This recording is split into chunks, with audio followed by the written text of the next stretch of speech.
అతి తక్కువ ఖర్చుతో విదేశాలలో ఎంబీబీఎస్ విద్య కేర్ ఆఫ్ విశాల్ ఓవర్సీస్. బేసిక్గానండి ఈ మధ్య రోజుల్లో అంటే మీ టైంలో లేదు, ఏముందో బయటకు తెలియదు. బట్ ఈ రోజుల్లో ఈ కాస్టింగ్ కోచ్ అని మీరు ఒక సీనియర్ యాక్ట్రెస్గా, ఒక సక్సెస్ఫుల్ హీరోయిన్గా, ఒక డిగ్నిటీ అవన్నీ నిలబెట్టుకుని ఇన్నాళ్ళు ఇండస్ట్రీలో కంటిన్యూ అయిన ఒక స్టార్గా ఈ ఈ డెవలప్మెంట్స్ చూస్తున్నప్పుడు మీకు ఏమనిపిస్తుందండి? అంటే ఈ ప్రజెంట్ హీరోయిన్స్ ఫేస్ చేసే ఇష్యూస్ కానీ, లేకపోతే ఇండస్ట్రీలో వచ్చిన మార్పులు కానీ. అంటే హీరోయిన్ ఇప్పుడు ఫేస్ చేసిన ఇది సావిత్రి గారి టైంలో నుంచి ఉందండి. ఓకే, ఇప్పుడు మీరు చెప్పేది ఏంటంటే హీరోయిన్స్ డిఫరెంట్ ప్రాబ్లమ్స్ ఫేస్ చేయాల్సి వస్తుందని. ఆ ప్రాబ్లమ్స్ హీరోస్కి లేదు, హీరోయిన్స్కి మాత్రమే ఉంది. అదే కదా చెప్తారు మీరు. అవును, అది ఇప్పుడు కాదండి, అప్పుడు ఉన్న హీరోయిన్స్ దగ్గర నుంచి ఉంది. కాకపోతే అప్పుడు సోషల్ మీడియా, ఈ పబ్లిసిటీ ఇవన్నీ లేదు కాబట్టి తెలీదు. ఇప్పుడు అన్ని చిన్న విషయం కూడా ఇప్పుడు ఎలకపోయిందంటే పూలే పోయిందని ఇప్పుడు అంత ఎక్స్ప్లోర్ చేస్తున్నారు. చిన్న విషయాన్ని ఏమీ లేకుండా దాన్ని ఒక పెద్ద ఇష్యూ లాగా చూపిస్తున్నారు. అంతే తప్ప ఎప్పుడు లేదండి ప్రాబ్లమ్స్ హీరోయిన్స్కి ఉంటూనే ఉంది. కానీ మనం చూస్ చేసుకోవాలి. హీరోయిన్స్గా అందరూ కష్టపడే వస్తారండి. ఎవరు వచ్చిన వెంటనే హీరోయిన్ ఎవ్వరు అవ్వలేరు. అంటే చేసిన ఆ హీరోయిన్స్ వాళ్ళకే తెలుసు. ఎవరికైనా ఆ వెనకాల ఒక కథ ఉంటుంది, వాళ్ళ బ్యాక్గ్రౌండ్ ఉంటుంది, వాళ్ళు ఏం కష్టపడ్డారు, ఎలా వచ్చారనేది ఉంటుంది. కానీ ఇప్పుడు మనం చూస్ చేసుకోవాలి. రెండు ఉంటుంది, మంచి ఉంటే చెడు ఉంటుంది. మీరు ఏ ప్రొఫెషనల్ తీసుకోండి, ఏ జాబ్లో తీసుకోండి, మీకు ఉంటుంది మంచి చెడు. దాన్ని మనం తీసుకునే రీతి, మనం తీసుకోవాల్సిన ఇది మంచి ఇలా వెళ్ళాలి అనేది మన చేతుల్లో ఉంది. అంతే. చెడు ఉందని తెలిసిన తర్వాత మనం ఎందుకు వెళ్తామండి కదా. మీరు ఎప్పుడు అట్లాంటి ఎవరు మీ జనరేషన్ చెప్పాను కదా, ఫేస్ చేశాను నేను కూడా. తెలుగు మనం తమిళ్లో చాలా ఫేస్ చేశాను నేను కూడా. అవునండి, ఇప్పుడు పెద్ద డైరెక్టర్స్ పెద్ద కంపెనీల్లో లేదు అలాంటి నాకు తెలిసి. కొన్ని కొత్త కంపెనీస్ వస్తాయి, కొత్త వాళ్ళు వస్తారు, సడన్గా ఆఫీస్ వేసుకుని హీరో. మనకేం తెలుసు వాళ్ళు కొత్త ఏదో హీరోయిన్స్ ఛాన్స్ అంట, మనం వెళ్తాము. పిలుస్తారు, మేనేజర్ పిలుస్తారు, వెళ్తాం. ఓకే అండి, 2 పీసెస్ వేయాలండి, మీకు ఇక్కడ స్ట్రెచ్ మార్క్ లా ఉంటుంది కదా, అలా ఏమైనా ఉందంటే, నాకెళ్ళి ఎందుకు ఉంటుందండి స్ట్రెచ్ మార్క్, నాకు లేదండి అంటే, లేదు ఒకసారి చూపిస్తే బాగుంటుంది. ఎలా చూపిస్తారండి? పక్కన ఇప్పుడు ఒక మదరు మా బ్రదరు ఉంటారు, వాళ్ళ ముందు ఇది చూపించండి, ఎలా ఇలాంటివి జరుగుతాయండి. అది ఎలా చూపిస్తారు? అది వాళ్ళు అర్థం చేసుకుంటా కావాలని చేస్తారా, లేదు పర్టికులర్గా దీనికోసమే ఆఫీస్ వేసుకొని కూర్చుంటారా మనకు తెలియదు. అప్పుడు అర్థమైపోతుంది వీళ్ళు సినిమా తీస్తారా లేదు దీనికోసం వచ్చారా. మనకు ఎక్స్పీరియన్స్ కదా. ఇప్పుడు ఒక 4-5 కంపెనీ వెళ్తే ఇప్పుడు అక్కడ ఎలా జరిగింది. ఇప్పుడు ఒక పెద్ద కంపెనీకి వెళ్తే వాళ్ళు ఏం అడుగుతారు, కొంచెం డ్యాన్స్ చేసి చూపించమ్మా, ఒక యాక్టింగ్ చూపించు, ఎమోషనల్గా చెయ్యి, ఇప్పుడు ఒక హీరోయిన్తో మాట్లాడాలి, ఈ డైలాగ్ ఇస్తారు, ఇది ఎలా మాట్లాడతాం, ఇలా అడుగుతారు. అది మనకు సినిమాకు సంబంధించింది మాత్రమే వాళ్ళు అడుగుతారు. స్ట్రెచ్ మార్క్ చూడాలి, మీకు ఇక్కడ ఏమైనా బ్లాక్ ఉంటుందా, మొన్న ఒక హీరోయిన్ అలాగ వచ్చారు, మేము చూడకుండా వేసుకున్నాము, చూసిన తర్వాత స్పాట్లో చూసాము, మీరు కొంచెం బట్టలు ఇప్పి చూపించండి. ఇలాంటివి కొన్ని కొత్త వాళ్ళు ఉంటారండి. ఇలాంటి వేషాలు వాళ్ళు దీనికోసం వస్తారా లేదు సినిమా తీయడానికి తెలిసిపోతుంది మనకు. అప్పుడు అర్థమవుతుంది. అప్పుడు లేదు సార్, ఐఎమ్ సారీ, నేను అలా అంతా చేయలేను, నాకు స్విమ్మింగ్ నాకు అసలే తెలియదు, నేను అలాంటి క్యారెక్టర్ కూడా నాకు వద్దని చెప్పి లేచి రావడం, అంతే మన పద్ధతి. ఓకే చూపిస్తాను అనేది అది వాళ్ళ ఇష్టం అండి.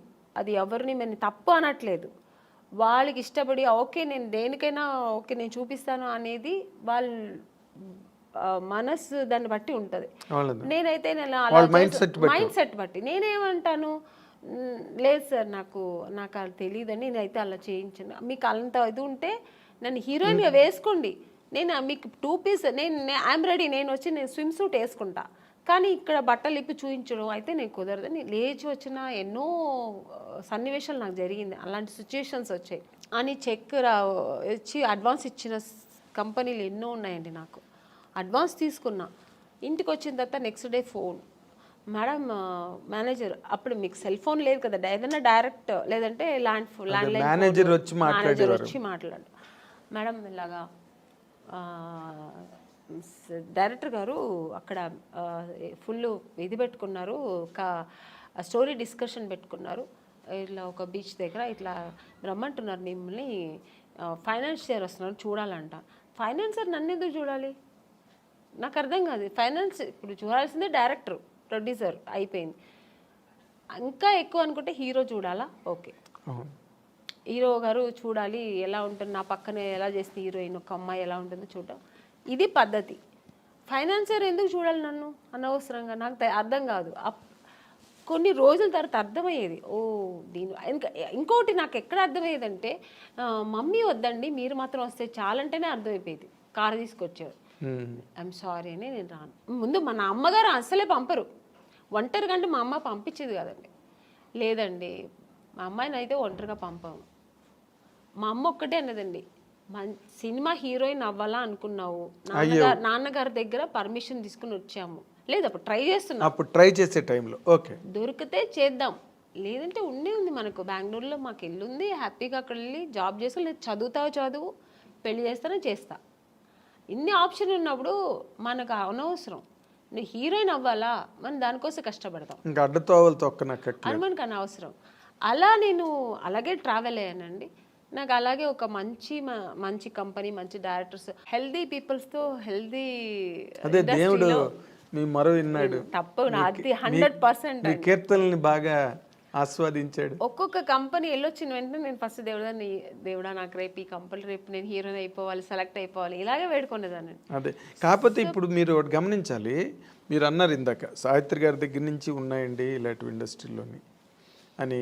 కాకపోతే ఇప్పుడు సోషల్ మీడియా రావడం వల్ల, కానీ హీరోయిన్లే పోలీస్ కంప్లైంట్లు ఇచ్చి కొంతమంది బాంబే నుంచి వచ్చిన వాళ్ళు, లేకపోతే ఏదో మొత్తానికి అలాంటివన్నీ జరగడం, అవన్నీ యూట్యూబ్లో వాళ్ళు వచ్చి వీడియోలు రిలీజ్ చేయడం, ఒక రకమైన డిస్టర్బెన్స్ అన్నది కొన్ని అన్ని చోట్ల అని కాదు, ఇన్ని సినిమాలు వస్తున్నాయి ఎక్కడ జరగవు కానీ, బట్ జరిగినవి మాత్రం చెప్తున్నాను కదండి, ఇండస్ట్రీ పరువు తీయడానికినే వచ్చిన వాళ్ళు అయితే ఇది జరగదండి. ఇంకా వేరే థాట్స్ మీద వస్తారండి కొంతమంది. ఇక్కడ హీరోయిన్లు ఉంటారు, ఇలా ఉంటారు, మనం ఇది సినిమా తీస్తూ ఇది కూడా చేయొచ్చు అనే వాళ్ళు కొంతమంది వస్తారు. అక్కడ ఇలాంటి తప్పులు జరుగుతాయి. ఓన్లీ సినిమాని నమ్ముకొని సినిమాని లవ్ చేసి ఒక సినిమా మనకు ఇండస్ట్రీలో ఈ ప్యాషన్తో వచ్చేవాళ్ళు, కళాకారులుగా వచ్చేవాళ్ళు ఎప్పుడు ఈ తప్పులు అక్కడ ఈ తప్పులు జరగదండి. వేరే థాట్స్ కూడా ఉంటాయి చూడండి దాంతోపాటు, లేదంటే ఆ థాట్స్ మాత్రమే అనుకొని వస్తారు కదా, అక్కడ ఈ తప్పులు జరుగుతాయి. సో అక్కడ కొంతమందికి ఇలా జరుగుతాయి. అవును. తర్వాత మీటూ అనేది కూడా, అలాగే ఆడవాళ్ళు కూడా అండి, ఏ హీరోయిన్ కూడా మనం ఇలా అయిపోవాలి, చెడుగానే ఉండాలి, చెడు దారి తొక్కాలని ఎవ్వరు రారండి. అందరూ ఒక డ్రీమ్తో వస్తారు. ఏ అమ్మాయి అయినా సరే నేను ఒక హీరోయిన్ అవ్వాలి, ఎవరికి ఆశ అందరికీ సొంతం కదండి. నేను కూడా శ్రీదేవి గారి లాగా కావాలి, నేను కూడా ఒక నగ్మా గారి లాగా కావాలి, నేను కూడా ఒక విజయశాంతి గారు లాగా నేను కూడా ఈ సినిమా ఇండస్ట్రీలో అవ్వాలని అనుకోవడం తప్పలేదు. అందరూ ఆశతోనే వస్తారు కదా. సక్సెస్ అయ్యేది కొంతమంది, సక్సెస్ అవ్వకుండా వెనక్కి తిరిగిపోవడం కొంతమంది. ఆ టైంలో కొంతమంది ఇలా జరిగితే దానికి పాప వాళ్ళు ఏం చేస్తారండి, నమ్మకం, ఒకవేళ మనం హీరోయిన్ అయిపోతామేమో అని ఒక నమ్మకంతో కొన్ని తప్పులు జరిగిపోవచ్చేమో, నాకు తెలియదు మరి. అలాంటప్పుడు కొంచెం ఇలా వాళ్ళు లైఫ్లో ఇలా మిస్ అవుతుంటాయి. అవును, మీటూ అనేది కూడా చాలా పెద్ద మూమెంట్. తమిళ్లో రేవతి గారు వాళ్ళందరూ కూడా దాన్ని, జయసూద్ గారు ఇక్కడ, ఆ మీటూ అనేది కూడా చాలా పెద్ద రేంజ్లోనే జరిగింది. దానిలో మీరు పార్టిసిపేట్ చేశారు? లేదండి, నేను చెప్పాను, నాకు మా ఇంట్లో నా సమస్యలు ఎక్కువ ఉంటాయి, ప్రాబ్లమ్స్. ఇప్పుడు చాలా మీ ఇల్లే ఒక ఇండస్ట్రీ, నా ఇల్లే ఒక ఇండస్ట్రీ, అదొక మినీ ఇండస్ట్రీలా ఉంటుంది.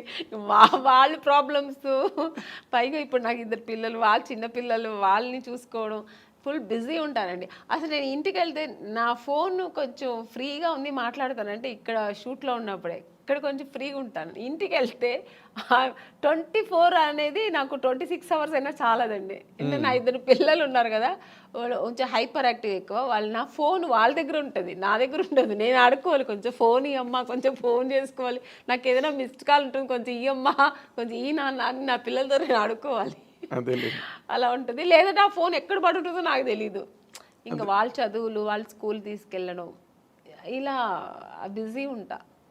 ఇప్పుడు నార్మల్గా మీలాంటి మైండ్ సెట్ ఉన్న వాళ్ళకి ఇన్ జనరల్గా, సరే కొంతమంది మైండ్ సెట్స్ మనిషికి ఒక రకమైన మైండ్ సెట్ ఉంటుంది. ఇప్పుడంతా మీరు ఒక సింగిల్ హ్యాండ్ ఫైట్ లాగా మీ లైఫ్ కదా. అవునండి.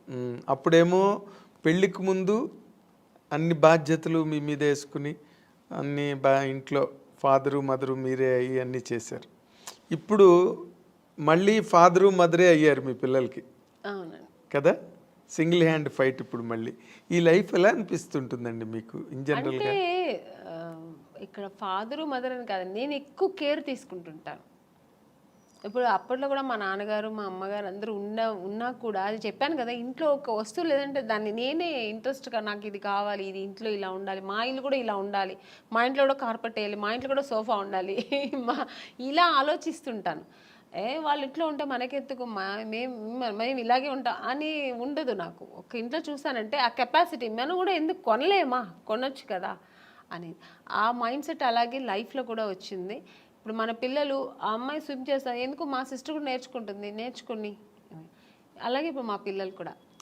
సో అందుకని అమ్మా నాన్న వాళ్ళకి ఉన్నా కూడా వాళ్ళు చెయ్యనేది నేను చేస్తాను. అలాగే ఇప్పుడు కూడా అంతే, మా పిల్లలు కూడా నేను ఎక్కువ ఇంట్రెస్ట్ చేస్తాను. ఇప్పుడు కూడా మా పిల్లల అదర్ యాక్టివిటీస్ అంటే నేనే వెళ్తుంటాను, నేర్చుకోమంటుంటాను.